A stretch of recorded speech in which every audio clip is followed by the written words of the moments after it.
Heto naman po yung ating inegosyo ngayon. Marami-rami na rin pong maha recipe yung aking naibahagi sa inyo.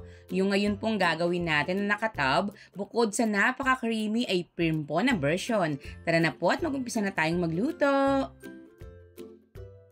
Ito na nga rin po pala yung pinakamadaling pamamaraan ng pagluluto ng maha. Sa isang kawali or kaserola, pagsasama-samahin lang po natin lahat po ng mga sangkap. Yung cornstarch po na gamit ko rito ay yung per kilo lang po sa palengke. 50 pesos lang po yung kilo nito. Medyo malaki po yung difference kapag yung mga naka-box po or yung branded po yung inyo pong gagamitin. Pagkalagay po natin ng tubig, i-mix po muna natin itong mabuti para po hindi mamuo ng husto yung pinaka-cornstarch. Then, naglagay po ako rito ng asukal at asin. Naglagay na rin po tayo rito ng condensed milk, evaporated milk, at dito po maglalagay rin po tayo rito ng coconut cream. Nakastock po rito sa aming freezer itong ating coconut cream kaya po medyo buo-buo pa. Bali ang ginagawa ko po, kapag may time akong bumili po sa aming palengke, dinadamihan ko na. Then sinusukat ko na po, tinatakpan, nilalagay po sa aming freezer, yun na po yung aking magagamit sa mga susunod pa pong recipe. Maglalagay rin po tayo rito ng whole kernel corns. Bali po nilagay na po natin pati po yung pinakasabaw. Naglagay rin po tayo rito ng isang lata ng cream style corn. At katulad nga po nung nabanggit ko sa inyo kanina, creamy version po yung ating gagawin ngayon.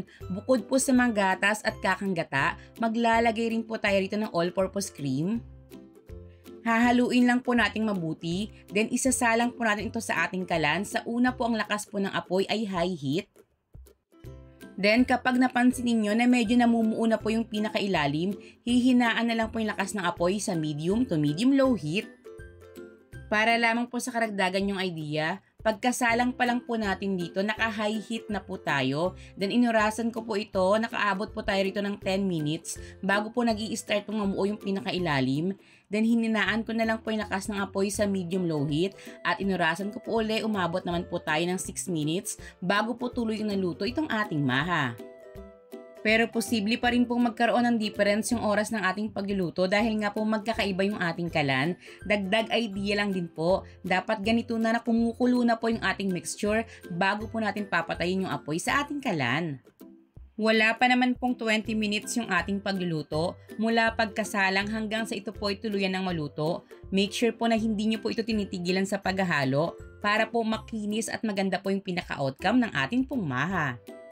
Then, pagkaluto po, mabilisan nyo po itong ilalagay sa inyong mga molder.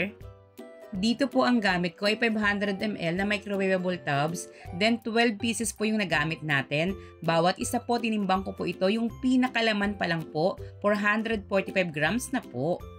Kapag tuluyan na po itong lumamig, gadgaran po natin ng keso yung pinakaibabaw.